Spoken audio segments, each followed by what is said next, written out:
নমস্কার বন্ধুগণ, সবাই কেমন আছেন? টক মিষ্টি আকিস কিচেনে আপনাদের আবারও সুস্বাগতম। আপনাদের জানাই শুভ গণেশ চতুর্থীর শুভেচ্ছা। তো গণেশ পুজো আমি বাড়িতে করেছিলাম, তার সাথে নিরামিষ রান্না। তো আমি নিরামিষ রান্নাটাই শেয়ার করলাম।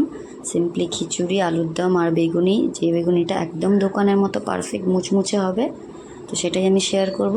তো অবশ্যই আপনারা পুরো ভিডিওটি দেখবেন। দেখুন, আমি এখানে 1 গ্লাসের একটু কম মতন ডাল নিয়েছি, মানে 200 গ্রাম ওটা ডাল ছিল, আর মুগের ডাল, আর 200 গ্রাম মতন চাল নিয়েছি। আমি এখানে নর্মাল সিদ্ধ চালই নিয়েছি, আপনারা চাইলে গোবিন্দভোগ চালেরও করতে পারেন। তো আমি নর্মালি করব। তো চাল আর ডাল একদম এক মাপের নিয়েছি, নিয়ে ভালো করে ধুয়ে নিয়ে এটাকে বসিয়ে দিয়েছি একসাথে। একটু ঢাকা দিয়ে দেবো, একটু বেশি করে জল দিয়ে দিয়েছি যাতে পুরোটাই ওর সাথেই হয়ে যায়। আর খিচুড়িতে একটু আলু দিলে ভালো লাগে। তো আমরা বাঙালিরা জানি খিচুড়ির সাথে আমাদের একটু আলু থাকলে বেশ ভালো লাগে খেতে। তো আমি দিয়ে দিয়েছি 2টো আলু 4 টুকরো করে। আর এদিকে আমি আলু ভাজা করব গোল গোল করে খিচুড়ির সাথে, ওই জন্য আলুটাকেও কেটে নিয়েছি। আর বেগুনি করব দোকানের মতো, বললাম মুচমুচে।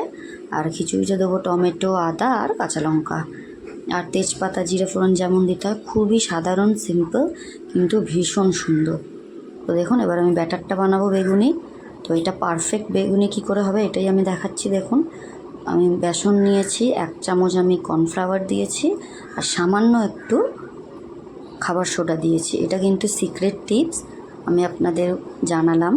এগুলো কিন্তু দিলে আপনার একদম পারফেক্ট মুচমুচে, একদম ফোলা ফোলা বেগুনি হবে দোকানের মতো। আমরা কিন্তু অনেকেই বেগুনি করলে ওটা চিপসে যায় বা মুচমুচে হয় না খুব একটা, বা দোকানের মতো হয় না। তো এই জন্য আমি এইগুলো দিই। তো এর জন্য বেগুনিটা পুরো পারফেক্ট হয়। আর আমার ব্যাটারটা রেডি হয়ে গেছে। ব্যাটারটা যদি মনে হয় বেশি পাতলা হয়ে গেছে, তখন আপনারা একটু বেসন মিশিয়ে দিতে পারেন, দিয়ে আবারও গুলে নেবেন হাত দিয়ে গুলে, কিন্তু ফাটালে বেসনটা ভালো হবে। আর এদিকে আমি আলুতে নুন হলুদও মাখিয়ে নিয়েছি, এটাকেও আমি সাইডে দিয়ে নেবো, রেখে দেবো। দিয়ে আমি আলুটাকে এবার ভাজা করে নেবো আগে। ওদিকে আমার চাল ডাল সেদ্ধ হচ্ছে, আর আমি এদিকে আলুটা ভেজে নেবো। তো আপনারা গণেশ পুজোতে কে কী রান্না করলেন অবশ্যই জানাবেন কমেন্টে। আমি কিন্তু এই রান্নাই করেছি, এটাই আপনাদের সঙ্গে শেয়ার করলাম। আলুটা ভাজতে বসিয়ে দিয়েছি, আর এদিকে আমি খিচুড়ির চাল ডালটা সেদ্ধ হয়ে এসেছে অনেকটাই, 60% হয়ে গিয়েছে। তো এবার আমি নুন দিয়ে নিলাম স্বাদ মতো। দেখুন, আলুগুলোকে উল্টে পাল্টে ভেজে নিচ্ছি। তো এই আলু ভাজাও ভীষণ সুন্দর, মানে সোজা, আর খেতেও দারুণ লাগে খিচুড়ির সাথে। তো এটা আমার ভাজা হয়ে গেছে, আমি তুলে নিচ্ছি। এরকম করে সব কটা আলুকেই ভেজে নেব। দেখুন, সবগুলোকেই আমি ভেজে দিচ্ছি এইভাবেই।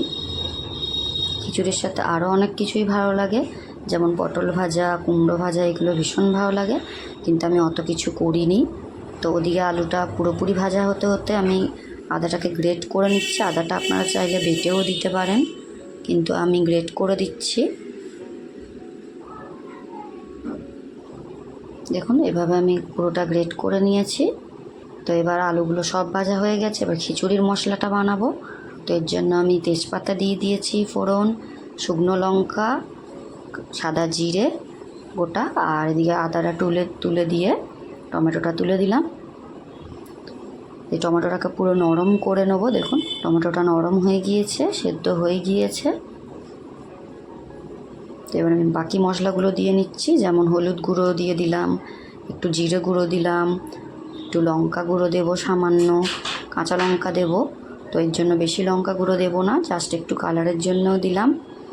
তো দিয়ে মশলাটাকে ভালো করে নিচ্ছি। চাল ডালটা কিন্তু পুরো সেদ্ধ হয়ে গিয়েছে, আর মশলাটাও আমাদের রেডি। আমি একবার দেখিয়ে দিই। দেখুন, চাল ডালটা হয়ে গিয়েছে আমার। তো এবার আমি যে মশলাটা কষে নিয়েছি সেটাকে আমি এই খিচুড়ির মধ্যে তুলে দেবো। তো এইভাবেই আমি খুব কম সময়ের মধ্যে আমি এইভাবেই খিচুড়ি করে নিই, ভীষণ তাড়াতাড়ি হয়েও যায়। আর খিচুড়ির সাথে বেশি কিছু লাগে না, 2 রকম ভাজা হলেই হয়ে যায় আমাদের খাওয়া। তাই আমি কম সময় থাকলে, পুজো করতে করতে অনেকটাই সময় হয়ে গেছিলো, তাই আমি এটা করে নিলাম খুব কম সময়ের মধ্যে। দেখুন, আমার খিচুড়িটা কিন্তু রেডি। আমি একটু ঘি আর গরম মশলা দিয়ে নিলাম, এতে স্বাদটা দুর্দান্ত হবে। তো আমার খিচুড়িটা রেডি, আপনারা জানাবেন কেমন লেগেছে। আর এরপরে আমি ভাজবো বেগুনিটা। তো আমি কড়াইতে তেল গরম বসিয়ে দিয়েছি। দেখুন এই যে ব্যাটারটা ছিল ওটাকে আরও একবার আমি হাত দিয়ে ফাটিয়ে নিচ্ছি, এতে কিন্তু বেগুনিটা খুব ভালো হবে।